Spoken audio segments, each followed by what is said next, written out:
बिस्मिल्लाहिर्रहमानिर्रहीम। अस्सलाम वालेकुम नाज़रीन, आप यूट्यूब चैनल देख रहे हैं। मैं इमरान खान हूँ। नई डेवलपमेंट्स है इस वक्त जब मैं आपसे बात कर रहा हूँ, अभी तक इमरान खान साहब को अस्पताल मुंतकिल नहीं किया गया, लेकिन उम्मीद है कि अगले 24 घंटों में इमरान खान साहब को अस्पताल मुंतकिल किया जाएगा सुप्रीम कोर्ट ऑफ पाकिस्तान के फैसले के मुताबिक। PMLN के अंदर एक अजीबोगरीब खलबली मच गई। मुझे समझ नहीं आ रही कि उन्हें क्या हुआ। मियाँ साहब तो बिल्कुल ही दिल छोड़ गए या उनकी पार्टी बिल्कुल दिल छोड़ गई है, और ऐसा लगता है कि नवाज शरीफ साहब ने यह तय कर लिया है कि उन्होंने आइंदा मैदान में अकेले ही रहना है। वो इमरान खान जैसी एक बड़ी सियासी हकीकत को तस्लीम करने को तैयार नहीं है, और ये कोई पॉलिटिकल एटीट्यूड नहीं है, ये कोई जमहूरी रवैया नहीं है, और ये 3 दफ़ा के वज़ीर-ए-आज़म को ज़ेब भी नहीं देता। मियाँ साहब को इमरान खान साहब की सियासी हकीकत को ना सिर्फ पहचानना चाहिए, बल्कि उनका मैदान में सामना करने की जुर्रत पैदा करनी चाहिए। इन्हीं चीज़ों से मियाँ नवाज शरीफ साहब माजी में गुजर चुके हैं, और वो इमरान खान साहब के लिए कैसे रास्ते बंद कर सकते हैं। यानी मैं PMLN की अगर आपको हकीकत इस वक्त बताऊं, जो उनकी हालत है, तो बाज़ों का तरस आता है।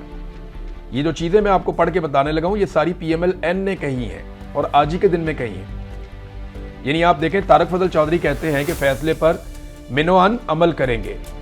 राणा सनाउल्लाह कहते हैं कि फैसला मेरिट पर मबनी है। नासिर भट्ट कहते हैं कि नवाज शरीफ के खिलाफ साजिश है, और इसी तरह की बात जो है वो कहते हैं जावेद लतीफ़ कि जनाब ये तो सहूलतकारी हो रही है।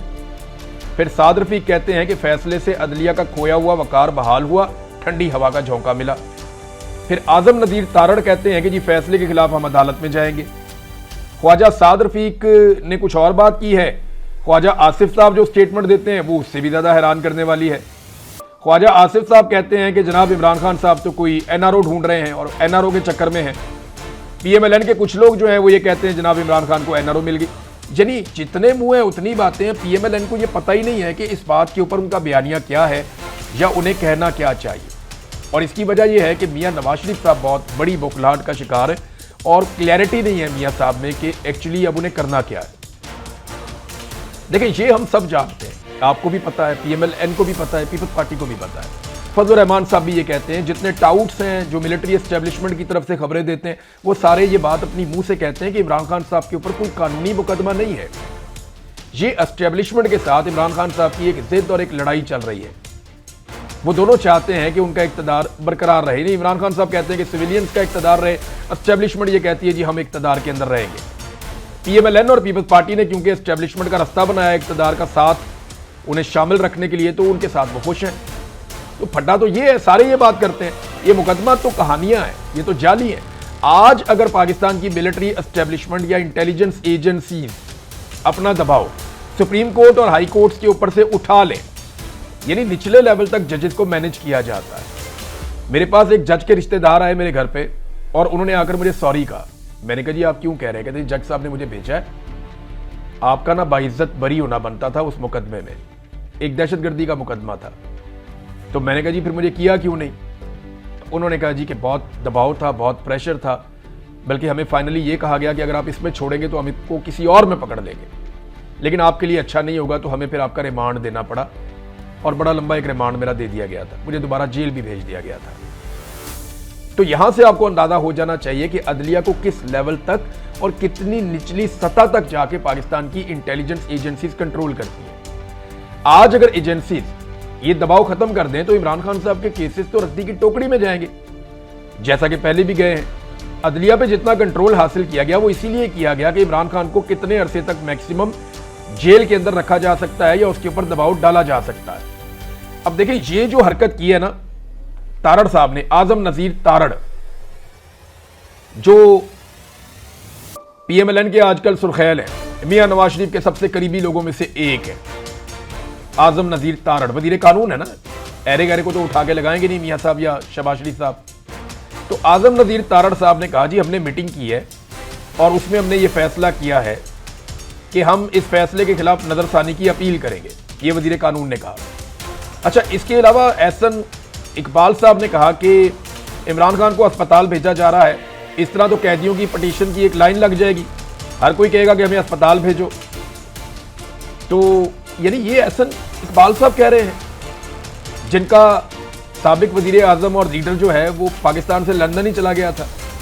तो तब इन्हें ख्याल नहीं आया कि जेलों में लाइनें लग जाएगी कैदियों की, और वो आ जाएंगे अपने वीज़े लेकर और पासपोर्ट लेकर कि जनाब हमें लंदन भेज दो, हमें बरतानिया, जर्मनी, फ्रांस, अमेरिका, स्विट्ज़रलैंड, दुनिया के मुख्तलिफ ममालिक में भेज दो, हम भी चाहते हैं बाहर से जाकर इलाज करवाना। जिनका अपना लीडर प्राइवेट अस्पताल में इलाज करवाता रहा, जिनका अपना लीडर प्राइवेट डॉक्टर को हर वक्त अपने साथ रखता रहा, जिनका अपना लीडर इलाज के लिए सजा याफ्ता होने के बावजूद बरतानिया चला गया, स्टाम्प पे लिख कर दिया 50 रुपए वाले पर कि मैं जा रहा हूं 4 हफ्ते के लिए। फिर बात चली गई 8 हफ्तों पे, और फिर 4 साल के बाद वो शख्स वापस तब आता है जब उसकी डील हो जाती है और एयरपोर्ट के ऊपर उसको सहूलत फराहम की जाती है, उसके मुकदमात खत्म किए जाते हैं, उसे इलेक्शन लड़वाया जाता है। अब जिनका लीडर खुद ये सारा कुछ कर गया, वो कैसे कह सकते हैं एक पॉलिटिकल पार्टी के लीडर को, जो साबिक वज़ीर आज़म भी है और जो इस वक्त पाकिस्तान का सबसे मकबूल रहनुमा है, वो उसे कैसे कह सकते हैं कि जनाब आपको इलाज के लिए जेल से बाहर नहीं निकाला जा सकता। इनके जरा माजी के आप स्टेटमेंट सुने, पहले स्टेटमेंट सुने, फिर तारड़ साहब के ऊपर बाद में जाते हैं। ये जरा देखें कि अपने मर्जी के डॉक्टर से इलाज करने के मामले पर मरियम नवाज, जो नवाज शरीफ की बेटी है, आजकल वज़ीर आला है, टिकटॉक वज़ीर आला, तो मरियम नवाज क्या कहती थी जब उनके वालिद का इलाज करवाना था उस प्राइवेट डॉक्टर के बारे में जो नवाज शरीफ साहब को पसंद था। ये सुने आप। डॉक्टर नाम एक बहुत क्वालिफाइड डॉक्टर है और इन्होंने पीएचडी भी की हुई है। मैं इनका सीवी यहाँ पे नहीं गिनवा रही, लेकिन ये मियां साहब का हक है, उनकी सवाबदीद है कि वो 15 साल से जिस डॉक्टर के ऊपर उनको एतमाद है, जिस डॉक्टर के हाथ में अल्लाह ताला ने शिफा दी है, जो डॉक्टर ने बड़े अच्छे तरीके से उनका इलाज किया है in connection with his group of doctors, वो जो बाहर उनका बना हुआ उनके साथ। ठीक है जी, ये मरियम नवाज साहबा फायदे गिनवा रही हैं कि मरीज की मर्जी, मरीज का एतमाद, जो डॉक्टर उन्हें पसंद है उस डॉक्टर से इलाज करवाया जाए। ये वो जस्टिफिकेशन दे रही। आज वो कहते हैं जी कि क्यों अस्पताल क्यों भेजे इमरान खान साहब को। जरा ये सुने आपके उस दौर में परवेज रशीद क्या कहते थे, ख्वाजा आसिफ क्या कहते थे, मरियम नवाज, शहबाज शरीफ, एहसन इकबाल, हसन नवाज, हुसैन नवाज, या आपको याद होगा कि मरियम औरंगजेब हर 10 मिनट के बाद मियां नवाज शरीफ साहब की प्लेटलेस की रिपोर्टें लेकर मंजर आम पे आती थी और वो बताती थी कि ये और गिर गए, ये और गिर गए, ये और गिर गए, बेड़े ही गर्क हो गया। कौम को इन्होंने ज़हनी मरीज बना दिया था। अदालत मियां नवाज शरीफ साहब की जिंदगी की गारंटियां मांग रही थी। मुझे अच्छी तरह याद है, हम भूले नहीं हैं, हमारी याददाश्त कमजोर हो सकती है लेकिन हम इतने भी फारिग नहीं है कि बिल्कुल ही भूल जाएं। माजी में जो अदालतें थी वो नवाज शरीफ की जिंदगी की जमानत मांग रही थी इमरान खान से। यानी जब नवाज शरीफ साहब बीमार थे जेल के अंदर तो जमानत मांगी गई इमरान खान साहब से। अब जब इमरान खान साहब की हालत खराब की और उन्हें परेशान किया गया या उन्हें जानबूझकर बीमार किया गया जेल के अंदर, तो तब भी अदालत गारंटी अब की हुकूमत से नहीं मांग रही, उसी इमरान खान से मांग रही है कि जनाब आप इमरान खान के लवाहिकीन गारंटी दें कि अगर मुलाकात कराते हैं तो बाहर आकर कोई नापसंदीदा बात तो नहीं करोगे, कोई मेडिकल रिपोर्ट तो बाहर नहीं आ जाएगी। वहां 10-10 मिनट के बाद मेडिकल रिपोर्टें बाहर आती थी। अब तक के लिए इतना ही। अपना ख्याल रखिएगा, अपने इस चैनल का भी। अल्लाह हाफ़िज़।